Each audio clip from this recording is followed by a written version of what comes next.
I was adjusting my sister's veil when her future mother-in-law grabbed my wrist and whispered 8 words that shattered my entire life.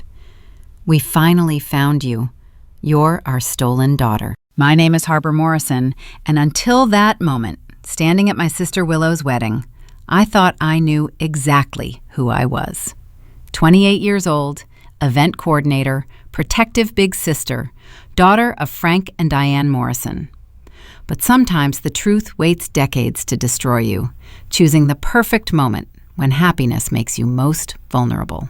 That Saturday in June had begun exactly like a fairy tale wedding should. Willow looked radiant in her ivory dress, the lace hugging her frame like it had been designed just for her.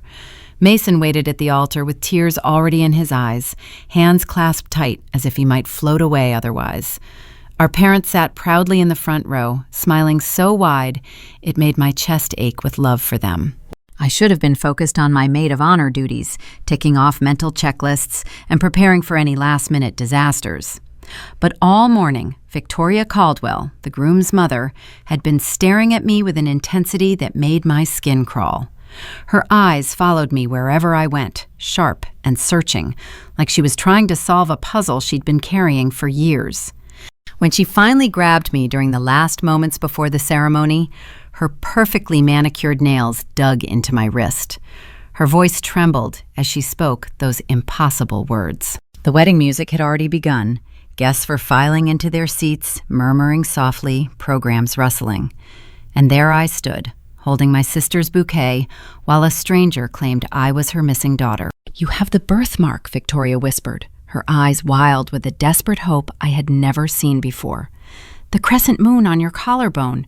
Emma had the same mark. My Emma." The bouquet slipped from my hands. White roses scattered across the marble floor, petals bruising on impact.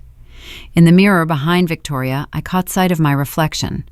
The small birthmark I'd always thought made me unique now felt like evidence of a crime I didn't know had been committed. This is the story of how I discovered that the parents who raised me were not my parents. The sister I would die for was not my sister, and the life I'd lived for 28 years was built on a lie that began with a kidnapping in a Milwaukee grocery store. The morning of Willow's wedding had arrived with perfect June weather, the kind that makes you believe in fresh starts and happy endings. I pulled into the circular driveway of Rosewood Manor at exactly 7 a.m., my car packed with emergency supplies that would have made a doomsday prepper proud. Extra pantyhose, safety pins, stain remover, tissues, granola bars, and a sewing kit that had already saved 3 weddings. Being an event coordinator meant I knew everything that could go wrong at a wedding. Being Willow's sister meant I prepared for disasters that existed only in my anxious imagination. "Harper, thank God you're here." Willow flung open the bridal suite door before I could knock. Her hair was still in rollers, and she wore the silk robe I'd given her, the word bride embroidered in gold across the back. "Mom's crying already. The makeup artist is stuck in traffic, and I think I'm going to throw up." "Deep breaths," I said, setting down my supplies and taking her hands. "Remember the senior talent show? You said you were going to throw up then, too, but you sang like an angel." "That was different," she said weakly. "I wasn't promising to love someone forever in front of 200 people. I guided her to the velvet settee by the window. "You've loved Mason since sophomore year of college. The promise is just paperwork at this point." She laughed, tension easing from her shoulders. That had always been our dynamic. Willow spiraled, I steadied her. She was the artist who saw the world in watercolors and possibilities. I was the planner who kept her grounded. Our parents liked to joke that together we made one perfectly functional person.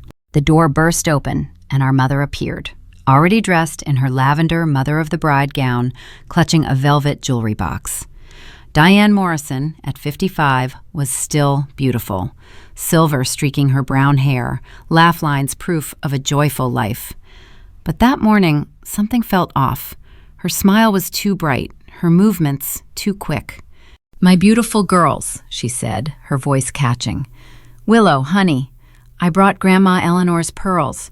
She wore them at her wedding in 1952, and I wore them at mine." As she fastened the necklace, I noticed her hands trembling. "You okay, Mom?" Just emotional, she said quickly. My baby's getting married. Where did the time go? It feels like yesterday you were both running around with pigtails, Harper bossing Willow around on the playground. I didn't boss her around, I protested. I protected her from bullies. You punched Timothy Crawford, Willow reminded me. He made fun of my butterfly sneakers. He deserved it. We laughed, and for a moment, Mom's tension faded. This was who we were, the Morrison girls, united against the world. If only I'd known how fragile that truth really was. The makeup artist finally arrived in a flurry of apologies and immediately set to work on Willow, brushes flying, palettes opening and closing like instruments in a symphony.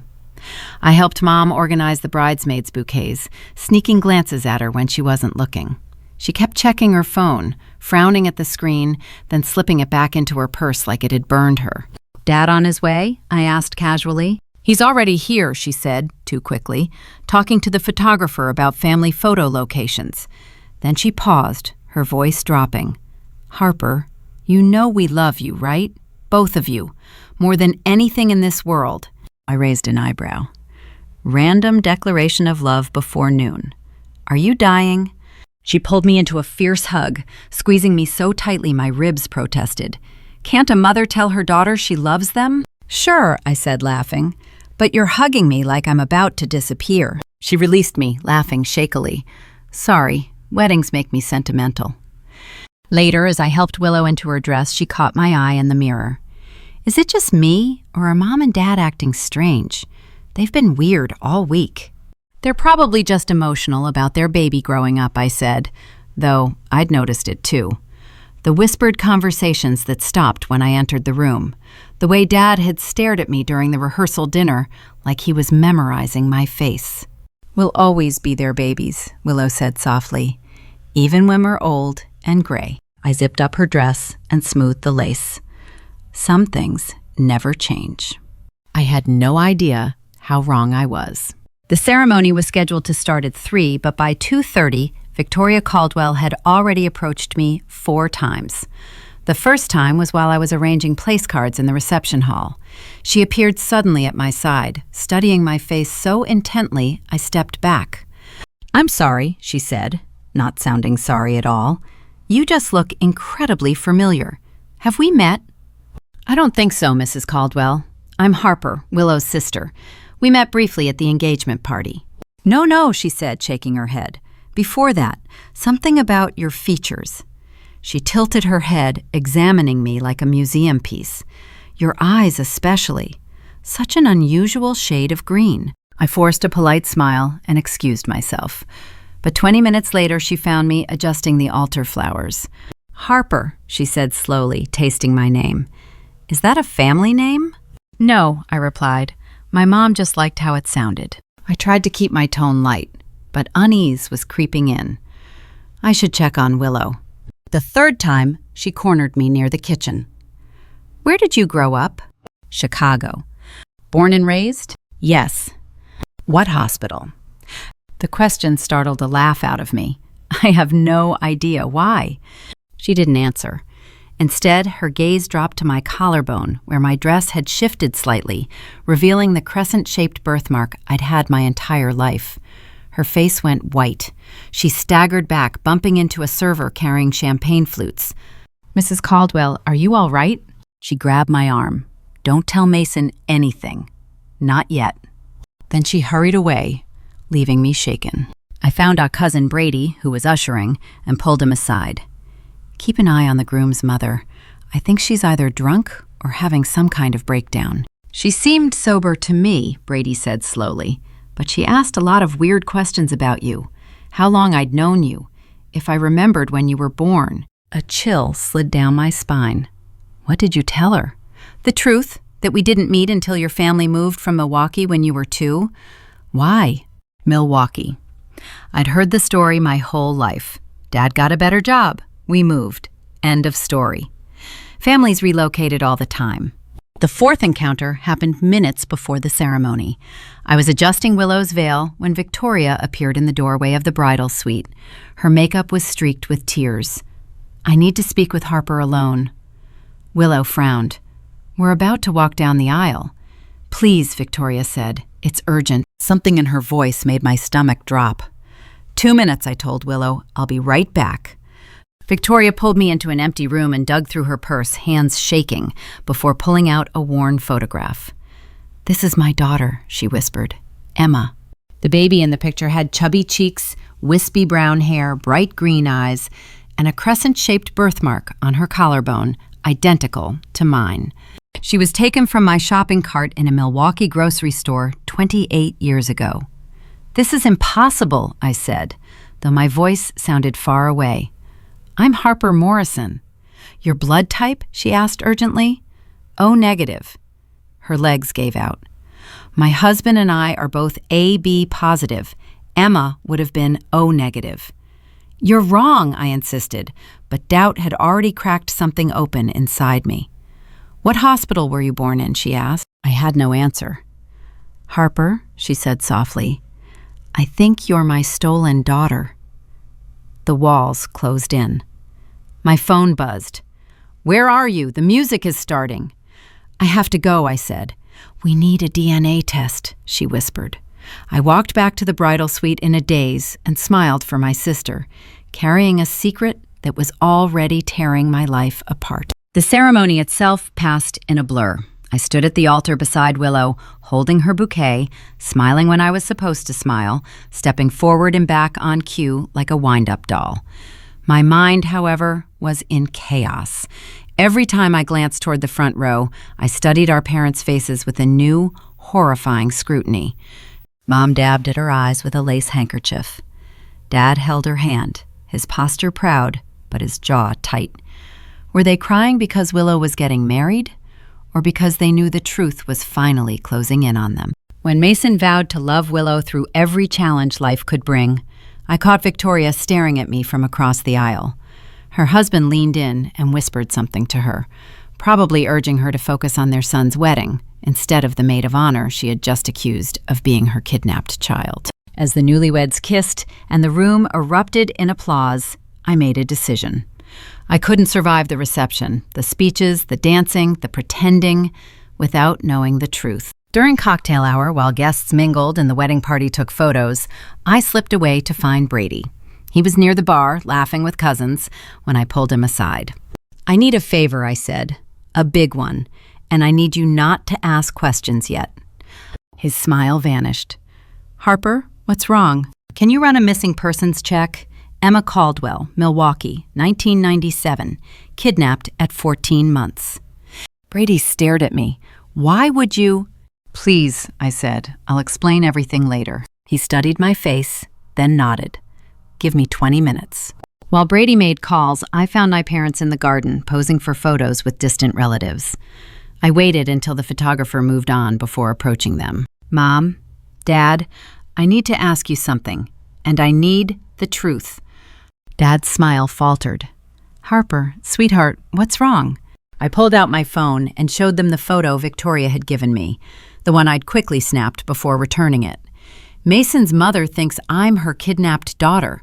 She says this baby is me. The color drained from Dad's face so fast I thought he might collapse. Mom's hand flew to her throat, fingers tightening around her pearls. That's ridiculous, Mom said, but her voice broke. Then tell me what hospital I was born in, I said. Show me my birth certificate. Name one person who knew me before I was 2. They said nothing. The silence stretched, heavy and unbearable. Say something, I demanded, my voice rising enough that nearby guests glanced over. Dad reached for me, but I stepped back. His hand fell uselessly to his side. We loved you the moment we saw you, he whispered. The ground tilted beneath me. Those weren't the words of innocent parents falsely accused. Those were the words of people about to confess. We need to talk somewhere private, Dad said. Not here. No, I snapped. You've had 28 years of privacy. Mom's tears spilled freely now, mascara streaking down her cheeks. Harper, please, let us explain. Explain? We didn't kidnap you, Mom said. We saved you. The words hit like a slap. Around us, wedding guests laughed and chatted, oblivious. Brady, my heart stopped. Emma Caldwell, he said quietly. taken from Brennan's grocery store, October 15th, 1997. The details match. Dad sank onto a stone bench, looking suddenly old and fragile. We never meant for it to go this far. Start from the beginning, I said. Every detail. Mom took Dad's hand. We tried for a baby for 7 years. 4 miscarriages. Doctors said it would never happen. She told me about volunteering at a women's shelter in Milwaukee, about a stormy night when a young woman came in, high and unstable, leaving behind a toddler with green eyes and a crescent birthmark, about waiting days, about convincing herself the child was abandoned. "So you just took me?" I said coldly. "We were going to do it legally," Dad insisted. "Foster care, adoption." "But then I saw the news," Mom said, her voice shaking. "The Caldwell baby, same age, same birthmark." I panicked. "You became kidnappers," I said. "We became your parents," Dad said. "We moved to Chicago. We gave you a life." Brady returned, his face pale. "There's more," he said. "The woman who took Emma was identified. She died of an overdose 2 weeks later." The pieces locked together with sickening clarity. "Victoria needs to know," I said. "No," Mom begged. "We're your parents." "You stole me," I said. "And Willow?" I whispered. "We found out Diane was pregnant 2 months later," Dad said. I laughed, hysteria bubbling up. A miracle. Across the garden, Willow approached, confusion on her face. "What's going on?" I met her eyes. Because 28 years ago, they stole a baby. And that baby was me. Type continue to move to the next section. The next 6 months passed in a blur of DNA tests, legal consultations, and therapy sessions that left me emotionally wrung out and hollow. The results came back exactly as everyone already knew they would. I was Emma Caldwell, taken from a grocery store shopping cart at 14 months old and raised by the people who were supposed to turn me in. Frank and Diane Morrison were charged with kidnapping and fraud. The courtroom felt unreal, like a stage set I'd wandered onto by mistake. When the judge read the sentence, 5 years of probation and 2,000 hours of community service, I watched my parents, the only parents I'd ever known, shrink into themselves. They looked smaller than I'd ever seen them, fragile and defeated. I couldn't bring myself to look at them as the verdict echoed through the room. Victoria Caldwell became a constant presence in my life almost immediately. She tried to compress 28 years of lost motherhood into daily texts, long voicemails, and weekly lunches. She told me stories about my biological father, Thomas, who had died of a heart attack 5 years earlier, never knowing his daughter might still be alive. She showed me photos of grandparents I'd never meet, cousins I hadn't known existed, and a small bedroom frozen in time, waiting for a baby who never came home. "We celebrated your birthday every year," Victoria told me one afternoon over coffee. "October 3rd. We'd buy a cake, sing happy birthday, and blow out the candles for you." My birthday with the Morrisons had always been June 15th. Even that was a lie. The hardest part was Willow. She postponed her honeymoon, refusing to leave while our family collapsed in on itself. For weeks, she called and texted, but I couldn't bring myself to respond. Looking at her felt like grief. Every shared memory suddenly seemed contaminated, like touching something beautiful that had been quietly poisoned. 3 months after the wedding, I finally agreed to meet her. She showed up at my apartment with Chinese takeout and red-rimmed eyes. "I know you're not ready to forgive them," she said, unpacking containers on my coffee table. "But I need you to know something. You're my sister. You've been my sister since the day I was born." "Willow," I said quietly, "your parents stole me." "They stole Emma Caldwell," she said firmly, "but they raised Harper Morrison. And Harper is the one who taught me to tie my shoes, the one who scared away my nightmares, the one who punched Timothy Crawford for making fun of my sneakers." She took my hands. "You're the one who held my hair when I got food poisoning at summer camp. You're the one who helped me through my first heartbreak. That's real. That's ours." I broke then. Months of grief poured out of me as I sobbed into her shoulder. She held me, whispering that she loved me, that she always would, that sisters were forever. Slowly, painfully, I began building a new life as Harper, Emma Morrison Caldwell. I kept both names because I couldn't erase 28 years of being Harper any more than I could ignore the truth of being Emma. I started attending family dinners with the Caldwells, learning traditions that should have been mine. And I showed up for Willow's first anniversary dinner because she was right. Some bonds transcend blood. Frank and Diane sent letters I didn't open for months.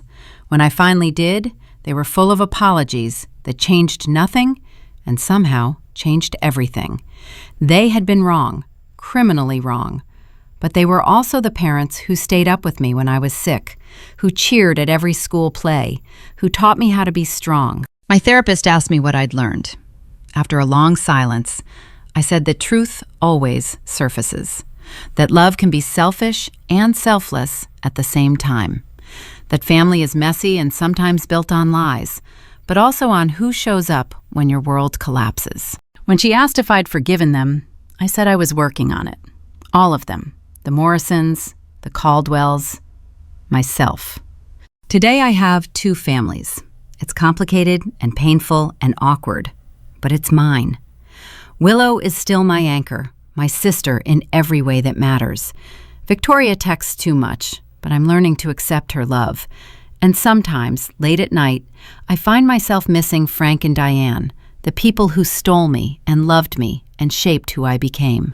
I found my identity at my sister's wedding, in the space between who I was born to be and who I was raised to become. The truth didn't set me free. It taught me that love is complicated, that good people can do terrible things, and that even a life built on a lie can hold profound truths. Family isn't just blood or DNA. It's who shapes you, who stands by you, who refuses to let go when the truth threatens to tear everything apart. That's my story. It's messy and painful and imperfect, but it's mine. I have two mothers now, one who lost me and one who found me. Both love me in their own broken, imperfect ways. And I have Willow, my sister in every way that matters, who reminded me that some bonds can't be stolen, only given. That's my story. It's messy and painful and strange, but it's also about love in all its complicated forms. Maybe that's the most human story of all. If this story touched you, please take a moment to like this video and share it with someone who needs to hear it. Your comments mean everything to me, so let me know your thoughts below. And if you want to hear more true stories about family, identity, and the complicated ways we find our way home, make sure to subscribe to the channel and hit that notification bell. Thank you for listening to my journey.